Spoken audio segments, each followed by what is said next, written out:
Kode Etik Psikologi Indonesia Bab 6 Pasal 28-31 tentang iklan dan pernyataan publik.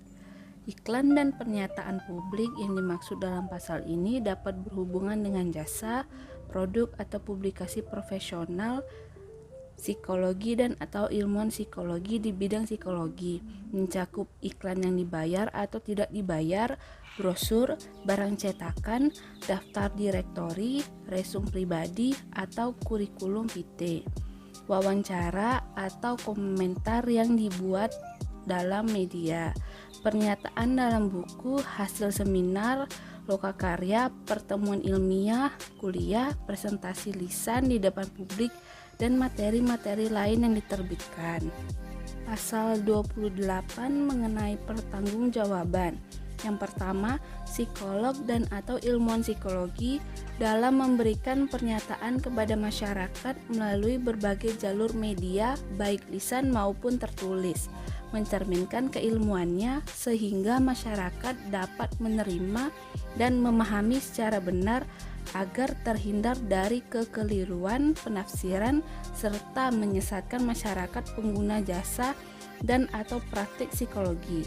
Pernyataan tersebut harus disampaikan dengan bijaksana, jujur, teliti, hati-hati, lebih mendasarkan pada kepentingan umum daripada pribadi atau golongan, berpedoman pada dasar ilmiah dan disesuaikan dengan bidang keahlian atau kewenangan selama tidak bertentangan dengan kode etik psikologi. Yang kedua yaitu psikolog dan atau ilmuwan psikologi dalam pernyataan yang dibuat harus mencantumkan gelar atau identitas keahlian pada karya di bidang psikologi yang dipublikasikan sesuai dengan gelar yang diperoleh dari institusi pendidikan yang terakreditasi secara nasional atau mencantumkan sebutan psikolog sesuai sertifikat yang diperoleh. Yang ketiga, psikolog dan atau ilmuwan psikologi tidak membuat pernyataan palsu, menipu atau curang menaiki gelar akademik atau ijazah, gelar profesi, pelatihan, pengalaman atau kompetensi yang dimiliki, izin praktik dan keahlian, kerjasama institusional atau asosiasi, jasa atau praktik psikologi yang diberikan, konsep dasar ilmiah atau hasil dan tingkat keberhasilan jasa layanan, biaya, orang-orang atau organisasi dengan siapa bekerja sama, publikasi atau keberhasilan penelitian. Pasal 29 mengenai keterlibatan pihak lain terkait pernyataan publik. Yang pertama, psikolog dan atau ilmuwan psikologi yang melibatkan orang atau pihak lain untuk menciptakan atau menempatkan pernyataan publik yang mempromosikan praktek profesional, hasil penelitian atau aktivitas yang bersangkutan. Tanggung jawab profesional atau pernyataan tersebut tetap berada di tangan psikolog dan atau ilmuwan psikologi. Yang kedua, psikolog dan atau ilmuwan psikologi berusaha mencegah orang atau pihak lain yang dapat mereka kendalikan, seperti lembaga tempat bekerja, sponsor, penerbit, atau pengelola media dari membuat pernyataan yang dapat dikategorikan sebagai penipuan berkenaan dengan jasa layanan psikologi. Bila mengetahui adanya pernyataan yang tergolong penipuan atau pemalsuan terhadap karya mereka yang dilakukan orang lain, psikolog dan atau ilmuwan psikologi berusaha untuk menjelaskan kebenarannya. Yang ketiga, psikolog dan atau ilmuwan psikologi tidak memberikan kompensasi pada karyawan pers, baik cetak maupun elektronik atau media komunikasi lainnya sebagai imbalan untuk publikasi pernyataannya dalam berita. Pasal 30 mengenai deskripsi program pendidikan non-gelar.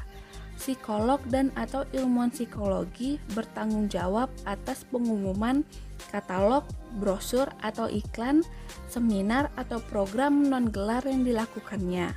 Psikolog dan atau ilmuwan psikologi memastikan bahwa hal yang diberitakan tersebut menggambarkan secara akurat tentang tujuan, kemampuan tentang pelatih, instruktur, supervisor, dan biaya yang terkait. Pasal 31 mengenai pernyataan melalui media. psikolog dan atau ilmuwan psikologi dalam memberikan keterangan pada publik melalui media cetak atau elektronik harus berhati-hati untuk memastikan bahwa pernyataan tersebut yang pertama konsisten terhadap kode etik, yang kedua berdasar pada pengetahuan atau pendidikan profesional, pelatihan konsep teoritis dan konsep praktik psikologi yang tepat. Yang ketiga, berdasar pada asas praduga tak bersalah. Yang keempat, pernyataan melalui media terkait dengan bidang psikologi forensik terdapat dalam pasal 61 buku kode etik. Dan yang kelima, telah mempertimbangkan batas kerahasiaan sesuai dengan pasal 24 buku kode etik.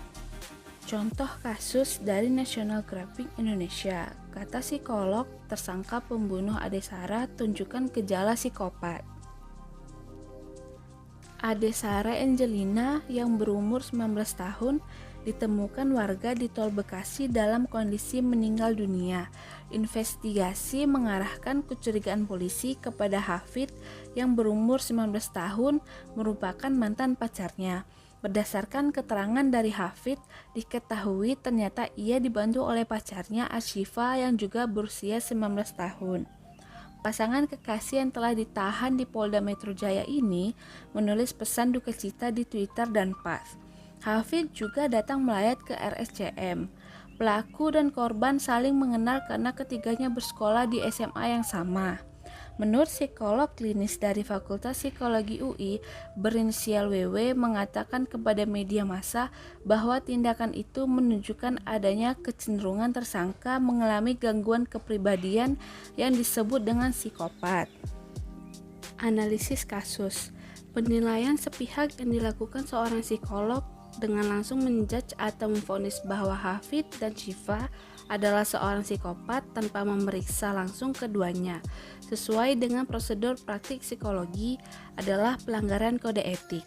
Seorang psikolog tidak bisa memvonis seseorang itu sebagai psikopat hanya berdasar pada pemberitaan dan pernyataan orang lain saja.